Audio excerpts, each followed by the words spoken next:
Bonjour et bienvenue dans la toute nouvelle émission de Cuisine à la Nîmoise. Aujourd'hui, on reçoit Michel Hermé du Wine Bar en face des arènes de Nîmes, ou plutôt, c'est lui qui nous reçoit dans son restaurant. Allez, suivez-moi.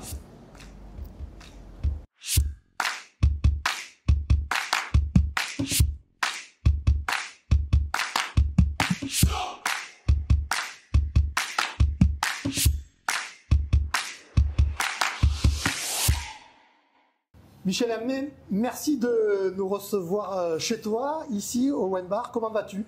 Mais ça va très bien, comme tu peux le constater. Alors avant de démarrer l'émission et de rentrer dans le cœur du sujet, est-ce que tu peux indiquer aux gens qui nous regardent un peu ton parcours brièvement qui t'a amené jusqu'ici en face des arènes? Mais brièvement, on va essayer de le faire, hein, mais bon, je suis né malheureusement pour les Nîmois à Montpellier, originaire de Vendargue, fils de viticulteur. J'ai été très tôt attiré par ce métier de la restauration et j'ai fait l'école hôtelière à Nice, puis parti en Allemagne, puis un stage en Angleterre, servi le Shah d'Iran en Iran. Qu'est-ce que j'ai fait? L'armée, bien évidemment, au service du colonel en tant que maître d'hôtel, puis sommelier au PNM à Beaune, puis sommelier à l'hôtel Four Seasons de Montréal, au Canada, et puis revenu à Nîmes, où je me suis associé avec un ami que j'ai connu à Montréal, qui était nîmois, Jean-Marie Lagrange, que je salue s'il nous regarde, et qui était un remarquable boucher, traiteur, et dont les parents étaient bouchers, grands-parents maquignons, frères, les deux frères étaient bouchers. C'est l'aventure du San Francisco. Et nous avons créé en 1981 le San Francisco à Nîmes, très réputé pour ses délicieuses viandes. Le steakhouse, c'était un steakhouse. C'était le steakhouse, c'était le premier steakhouse. Les chaînes n'existaient pas, il y avait les balbutiements de chaînes sur Paris et Nice, mais il n'y avait pas tous ces steakhouse qu'il y a sur la périphérie aujourd'hui. Et après, il y a eu le Wine Bar Square de la Couronne. Ce fut un grand succès, puisqu'on a révolutionné un petit peu la façon de gérer un restaurant, ouverture tardive. On avait pris des idées, bien sûr, à l'Amérique du Nord. Et fort de ce succès, nous avons ouvert, à l'époque de la mode des bars à vin, de l'arrivée des bars à vin, et on a ouvert le Wine Bar, qui s'appelait San Francisco également, sur le square de la Couronne, que j'ai géré pendant 20 ans, donc où j'ai pu davantage m'épanouir en tant que sommelier de formation, où j'ai pu prendre beaucoup de plaisir à faire la promotion des vins, entre autres bien sûr les Costières de Nîmes et d'autres vins de notre beau département. Et tu es ici depuis 2006, c'est ça? Je suis ici, ça va faire 17 ans au mois de septembre, après la feria des vendages. Nous avons déménagé ici en 2006 et quelle belle finale pour une vie professionnelle que d'être au bord des arènes, enfin en périphérie des arènes, face aux arènes, pour un aficionado que je suis. Ok. Alors la première rubrique de notre émission, c'est la fameuse Madeleine de Proust.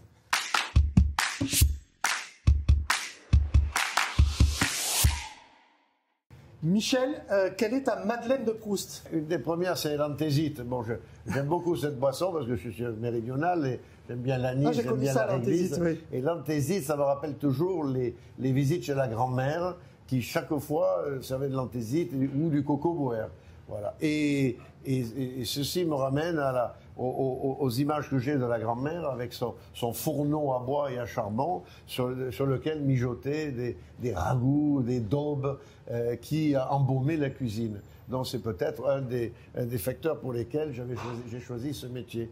Alors notre émission, comme tu le sais, s'appelle Cuisine à la Nîmoise. Oui. Qu'est-ce qu'on trouve dans ton restaurant qui fait écho à l'identité culinaire de Nîmes et de sa région? Alors tout d'abord, le style de mon établissement, c'est ce que je voyais, la conjonction d'une brasserie parisienne, d'un bouchon lyonnais, d'un Wichtub alsacien à la sauce nîmoise, bien évidemment, avec des clins d'œil à nos spécialités. Bon, je pense au pélardon des Cévennes qui est sur notre plateau en permanence, plateau de fromage. Il y a la brandade de morue. Oui, le chef Tabu se prépare une brandade spéciale. Le chef Tabu, c'est à l'heure où nous parlons. Et il y a également de la tapenade. Il y a des C'est de l'olive du Gard, c'est ça? C'est l'olive du Gard, oui, je l'apprends chez Daniel Roal.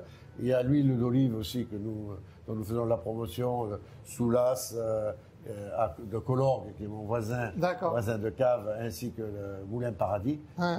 Et en termes de viande, tu prends aussi à la ferme Beauregard, je crois. Et on prend alors des produits à la ferme Beauregard, des charcuteries, soit le fromage de tête, le saucisson, qu'est-ce qu'il y a d'autre? L'andouillette également, qui est un produit délicieux.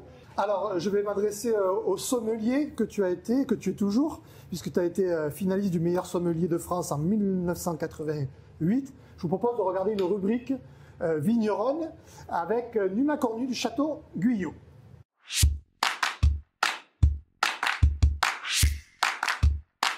Bonjour, je suis Numa Cornu du Château Guyot dans les Costières de Nîmes, une propriété familiale de père en fils que nous possédons depuis les années 75. Nous surplombons les marais de la Petite Camargue, donc nous sommes sur vraiment un terroir rhodanien méridional et nous avons vraiment un terroir qui est très particulier car nous avons beaucoup de fraîcheur dans nos vins. Donc c'est pour ça que je voulais vous présenter la cuvée Numa, donc qui est entre guillemets un pilier de la gamme du Château Guyot, qui va s'accorder à merveille avec un des plats phares de cette brasserie, qui est la joue de porc confite à la sauge. Donc on est sur la cuvée Numa 2019, donc on est sur un assemblage de 80% de Syrah et 20% de Mourvèdre. Donc le Mourvèdre qui est vraiment le cépage phare de Saint-Gilles, car à l'époque il s'appelait le Plan de Saint-Gilles. Donc c'était important pour nous de l'accorder dans cette cuvée. Alors Michel, on voit que le Château Guyot est sur ta carte, mais il y a beaucoup d'autres vins qu'on peut trouver. Il y a 300 références. Comment tu concoctes cette fameuse carte des vins en tant que sommelier? Mais disons, j'ai le souci, lorsque je prépare la carte des vins, le souci de proposer d'une façon claire aux clients un choix important de vins, toutes régions confondues, à des prix qui sont susceptibles de ravir la plupart des consommateurs. C'est-à-dire, ça va de 80 à plus de 1000 euros. Et ça, c'est très important. On est dans une brasserie, on n'est pas là pour promouvoir des vins illustres qui sont intouchables au niveau du prix. Et c'est pas dans ma philosophie de vie que de promouvoir ces vins-là. On n'a pas besoin d'être sommelier pour vendre de la Romanée-Conti ou du Château Pétrus. Alors, ce qui me tient à cœur, c'est bien sûr, on a le rôle d'ambassadeur de nos vignobles, vignobles qui sont régionaux. Alors, c'est vrai que les Costières de Nîmes prennent une part importante de ma carte de vin. Il y a, je pense, une quinzaine de Costières de Nîmes différents. Il y a aussi, il ne faut pas l'oublier, la Côte du Rhône gardoise, qu'on appelle la rive droite. Il y a le Duché d'Uzès. Il y a les IGP Cévennes qui sont en pleine progression. Il y a les vins de Pays d'Oc. Il y a les vins des Sables. Enfin, il y a une multitude de vins de qualité autour de Nîmes et dont je suis très heureux d'en faire la promotion autant que faire se peut. Mais j'aime bien aussi que le client ait du choix.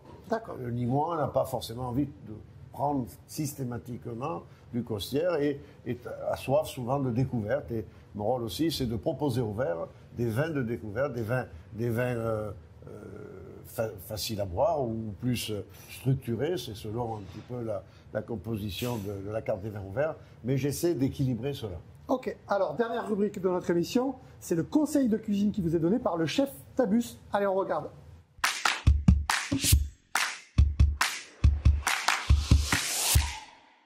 Donc nous allons réaliser une recette très simple et très basique. C'est la recette du maquereau au vin blanc, maquereau du Gros du Roi en l'occurrence, la criée. Donc là vous avez une petite préparation fumée de poisson au persil, comme ceci. Voilà. Ensuite on va déposer les filets de maquereau dans la petite cassolette en terre cuite que nous allons ensuite cuire au four. Les petites carottes qui vont bien. Les carottes. Alors les condiments, thym, laurier, persil pour donner beaucoup de goût. Ma petite amitié pour le poivre en grain rouge. Les oignons, le classique pour le vin blanc. Le persil, une fois de plus. La tranche de citron. Le vin blanc des Costières. On en met un peu, mais même on peut en mettre beaucoup. Voilà, comme ça. Et la petite huile d'olive de Monsieur Soulas. Voilà, donc une fois que vous avez fait ça, vous le mettez 15 minutes, thermostat 7 dans votre four et c'est parti. Alors tu as eu 70 ans, tu es un peu plus jeune que mon papa, que tu connais bien. Comment tu envisages la fin de ta carrière? Est-ce que tu y as pensé? Comment ça... Oui, j'y pense, oui. J'y pense parce qu'on ne peut pas laisser de côté cette chose importante. Alors on a un métier de transmission. Oui. Notre transmission, on transmet tous les jours, on transmet aux clients d'abord, on transmet à nos collaborateurs, aux apprentis. On a cette mission en permanence de transmettre. Donc mon souci à l'heure actuelle, c'est de préparer cette transmission. Tu as trouvé quelqu'un? Dans les meilleures conditions possibles. Mais si vous êtes candidat. Mais la précipitation cause la déconvenue. Donc c'est Fernand Point qui disait cela. Et donc on va tout faire pour que ça se passe dans de bonnes conditions. Mais je ne me fais pas de soucis pour la suite. J'ai quand même pas mal d'occupations qui m'attendent. Ok. Alors merci de nous avoir suivis pour cette émission. Je tiens à remercier nos partenaires, Allegrini Social Club, la société Igual et les Costières de Nîmes, qui est le nouveau sponsor de notre émission. Le mois prochain, nous irons rendre visite à François Josse, justement le pâtissier du restaurant Rouge, qui vient d'être récompensé par le guide Michelin. Merci Michel de nous avoir reçus. Avec grand plaisir. Et puis n'hésitez pas à venir pousser la porte du wine bar, que ce soit en extérieur sur sa terrasse ou ici. Vous trouverez forcément du bon vin et de bonnes assiettes. Absolument, nous y efforçons en permanence. Fermé le dimanche. Ah, fermé le dimanche. Merci et à très bientôt. Merci de nous suivre sur les réseaux sociaux. Au revoir.